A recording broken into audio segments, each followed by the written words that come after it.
Hello everyone, it's Mr. Haynes. Just need to go briefly through these notes here and then you'll have a chance to do a practice sheet. We're kind of moving on. I'm afraid if we don't move on, we're going to fall a little bit more behind than I would like to be. Um, so looking at this, we're going to be basically finding, how do we find sine, cosine, tangent values for non-unit circle values? So we're still going to be finding those values in the different quadrants, but what if it's not on a unit circle, or what if the points don't line up exactly with a unit circle value? How are we going to find those ratios? So that's what we're going to be looking at here today.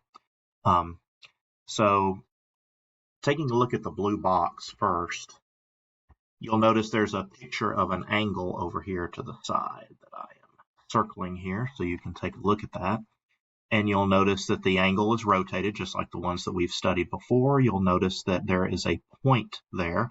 That point is supposed to be on the circle where the angle is created from. Notice it has an x and a y coordinate. They've also labeled the distance r, the distance from the origin up to that point. So that's going to be like the radius of the circle that you're looking at. And then if you look over to the left in the blue box, you'll notice that there's different combinations of x, y, and r that will give you the different trig ratios that you're going to need. You might be wondering, well, how do they get all of that? Well, if you look over at the gray box to the right, I'm going to do a little more drawing here. So if you draw from here, so what I'm going to do, let's say you'll see there's an AB coordinate. I wish it was XY, but you do what you can. Basically, what you're going to do is you're just going to draw a right triangle in whatever quadrant that your angle is located in. So if it's in quadrant 1, then that's going to be what the triangle looks like. If you have a point in quadrant 3, that's what your right triangle is going to look like. And then you can also make one for quadrant 2. You can also make one for quadrant 4. And then you're going to use this angle.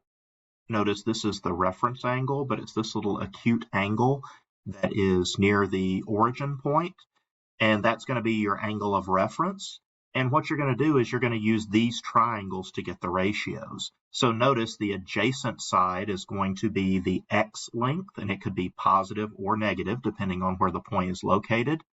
And notice that the opposite side length is going to be the y value. Depending on whether the point is located above the x-axis or below the x-axis, it could be positive or negative. The hypotenuse value, that's going to be the r value that they talked about over here to the side. Notice by the Pythagorean theorem, that's going to have to be positive because you're going to square both the opposite side and the adjacent side, add those together. That has to be a positive number, and then you take the square root, so r is always positive. So notice, for example, if you need the sine value, which I have over here, notice it says y over r. Notice for all of our triangles, that would be opposite over hypotenuse, SOHCAHTOA, which is what you're used to doing. Cosine is adjacent over hypotenuse, tangent is opposite over adjacent, and then you have the reciprocal ratios, cotangent, secant, and cosecant. You just find the first ratios and flip them over. So for these, one thing to notice is that r is probably not going to be 1 in these examples that we look at unless they mention that it's a unit circle or they specifically tell us the radius is 1. Hypotenuse is always positive. We've talked about how the x and y coordinates are related. Notice that these can be positive or negative. The reason is we're using angles larger than the 0 to 90 degrees that you would normally have in a right triangle. So it is possible to have negative sine, cosine, tangent values depending on the rotation of your angle. The way I draw the triangles is the y-axis is never a part of the triangle. And the reason I draw it that way is we always need x to be the adjacent side. We always need y to be the opposite side so that everything lines up with SOHCAHTOA. So could you draw it the other way? Could you draw it with a line down the say for in the first quadrant, could you draw it here and here? You could if you wanted to. The only thing you need to remember is that the x is still going to count as the adjacent side. The y is still going to count as the opposite side. So I would rather personally draw it that way so that I don't have to fool with it. And then, as mentioned, the acute angle is always the reference angle. All right, so here are some of the types of questions that you might see. So you're given a point, and then they want to know the 6 trig ratios for it. So basically, what you're going to do here, get my drawing back up again, is you're just going to draw a right triangle. Notice that 3, 1 is going to be in the first quadrant, so give or take, we'll do that. So that's going to be 3, 1. So notice if I draw my triangle, 3 is going to be the x, the y is going to be 1. Using the Pythagorean theorem, we can solve for r, the radius or the hypotenuse. 9 plus 1, we're going to have radical 10. And now we're just going to use these values to get the 6 trig ratio values. Do you think you can get the 6 trig ratio values? Pause the video and see if you can do that. All right, here are the answers that you should have gotten. Unfortunately, the way this is done, I'm going to exit drawing and my drawing's going to vanish. So if you need to, back up in the video. Oh, good. It went through and did everything that I didn't want it to do. Okay, so here are the answers. Remember, I will take a non-rationalized answer, but just make sure you can rationalize if you need to. All right, take a moment and see if you can do the second one with 2, -4. Pause the video if you need to. All right, if you're doing 2, 4, notice this is going to be in the fourth quadrant. So I think I should use my stylus because with my mouse, I can't draw something vertically. 2, -4. So we have a triangle, looks something like this. Notice the x is +2, which makes sense because we go to the right. Notice the y is going to be -4 because we are going down, okay? Now we use Pythagorean theorem to get our hypotenuse. So 16 plus 4 is going to be radical 20 or square root 20. And if you use your good simplifying square root skills, you might also write this as 2 radical 5. Now you would use these values to get your 6 trig ratios. So take a moment, see if you can do that. Remember, the drawing's going to have to vanish. All right, so if we do that, those should be our answers that we end up with. So see if those work out. Once again, you do not have to rationalize for what we're doing. All right, so now for these next one, we just need to state the quadrant in which the angle lies. So we've got 2 different values here. What's going to happen is with each of these, there's going to be 2 quadrants that will make each of these statements true, but there will only be 1 quadrant that makes both of them true simultaneously. That's what you're trying to find. So for our first example, secant theta is greater than 0. Remember, secant's the reciprocal of cosine. So basically, when is cosine greater than 0? That's when the x is positive, or if you're thinking about the coordinate axis, you have to go to the right. That's either going to be quadrant 1 or that's going to be quadrant 4. Cotangent's less than 0. That has to do with the tangent value. So when is the tangent less than 0? That means the x has to be one sign and the y has to be the opposite sign. That's going to be either in quadrant 2 or that's going to be in quadrant 4. What are the 2 that they have in common? We've got 4 in common, so that means quadrant 4 is going to be the answer. Take a moment, maybe pause the video, see if you can get the answer to the second one. All right, when is tangent greater than 0? That's going to be in quadrant 1, and it's also going to be in quadrant 3. When is cosecant greater than 0? Remember, cosecant is sine, is the reciprocal of sine, so when is sine positive? That's when you go above the x-axis, which is either in quadrant 1 or it is in quadrant 2. Which is the quadrant they have in common? That is going to be quadrant 1. So that's going to be the answer to that one.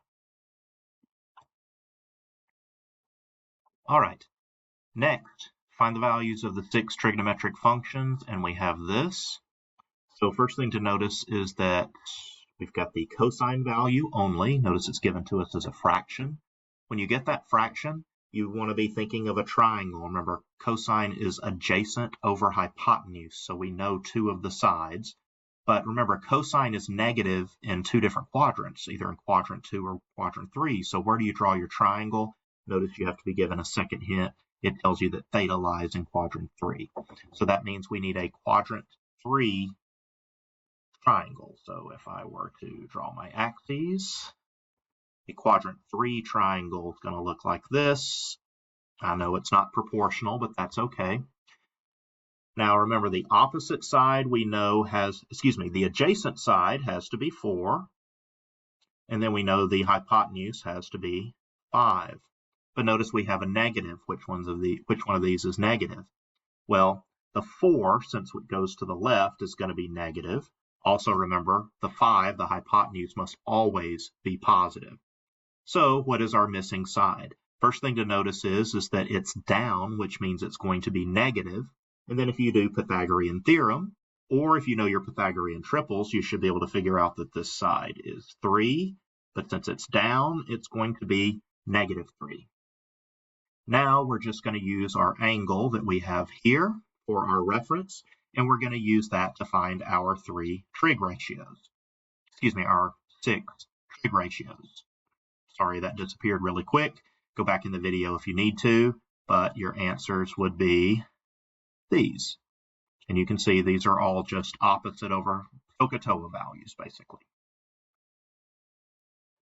Okay, now we have this question anyway. Find 2 solutions of the equation in the given interval. They want the answer in both degrees and radians. Do not use a calculator. If it says do not use a calculator, that means you're dealing with what should be unit circle values.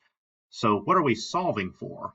Well, it says cosine theta equals negative radical 2 over 2. Notice the unknown is the angle. Well, we would look at the trig ratio that we have, and I notice that cosine is negative. So in what quadrant is cosine negative? Well, it's when the x-coordinate is negative, so we have to go to the left, so that's going to be in quadrant 2. Turn on my drawing function here. Quadrant 2 and quadrant 3. All right, now we need to use our unit circle to help us out. So which angle has a cosine value of square root 2 over 2? Well, if you use your hand trick, you'll notice that 45 degrees, or pi over 4, is going to be where the cosine value is square root 2 over 2. Well, what is the pi over 4 value in the second quadrant? Well, if you're counting with radians, that's going to be 3 pi over 4. If you're counting in radians for quadrant 3, that's going to be 5 pi over 4. Can you figure out the radians from there? Not radians, the degrees from there? Well, 3 times, and remember pi over 4 is 45 degrees. All right, so 3 times 45 degrees for 3 pi over 4, 5 times 45 degrees for 5 pi over 4. So what are those angles? Turn off my drawing. So there are your angles for that. All right, to finish us off for today, here are 2 more examples similar to what we were just looking at. See if you can figure out what these answers are. Pause the video if you need to. All right, tangent theta is equal to 1. That only happened, tangent is positive only in quadrants 1 and 3. Now to remember, to get tangent, it's opposite over adjacent. Basically, the x and y coordinates have to be the same. So where does that happen? Well, in the first quadrant, that's at the pi over 4 location. And in the third quadrant, that's at the 5 pi over 4 location. So pi over 4, 5 pi over 4, which is equivalent to 45 degrees and 225 degrees. All right, now for cotangent. If you didn't get to that, pause the video. All right, cotangent. First of all, notice that cotangent is negative. Cotangent is the reciprocal of tangent. So when is tangent negative? Tangent is negative in quadrants 2 and 4. So your answers are going to be something from quadrant 2 and something from quadrant 4. Now, looking at this, might be like, how am I supposed to figure this out? Well, one thing you could do, it might help, is rewrite this as tangent, might make it a little bit easier to use.